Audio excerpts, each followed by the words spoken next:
These cherry trees represent the continual friendship. A tribute to Japan's solidarity with the U.S. after the worst nuclear accident in American history. On March 28, 1979, in the wee hours of the morning, a malfunction in the cooling system at the nuclear power plant on 3 Mile Island set off a partial core meltdown, sending radioactive gas into the air. 2.5 miles right now. Don can see the plant from his front yard and remembers the accident like it was yesterday. It took 28 hours for the government to respond, finally ordering pregnant women and children to evacuate.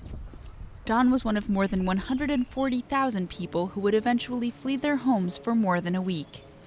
We basically stayed indoors because that's what they said we should do. And we had confidence that they knew what they were doing. And I think later it turned out that I felt that the utility either lied to us or didn't know what they were doing. Mary, who lives in a neighboring town, has become an anti-nuclear activist. Radiation monitor in hand, she collects clues, photographs of deformed plants and animals, anything that might be evidence of 3 Mile Island's danger. I think that's one of the strongest proofs, because what else would cause it? In my whole life, I only saw it in my science book from radiation experiments.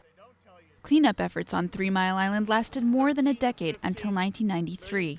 Eric heads up an independent organization that now monitors the plant's activities, measuring emissions.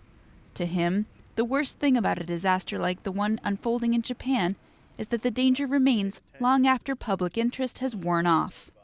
This accident will go on for generations. You're going to have to decontaminate, decommission, defuel, and then deal with hundreds, if not millions of gallons of radioactive water. So this is a huge resource-intensive effort that's going to go on for years, long past the time when the public is interested. People here are still debating the real impact of 3 Mile Island, but one consequence is clear. The meltdown changed how Americans view atomic energy. Since then, not one nuclear power plant has been built in the United States.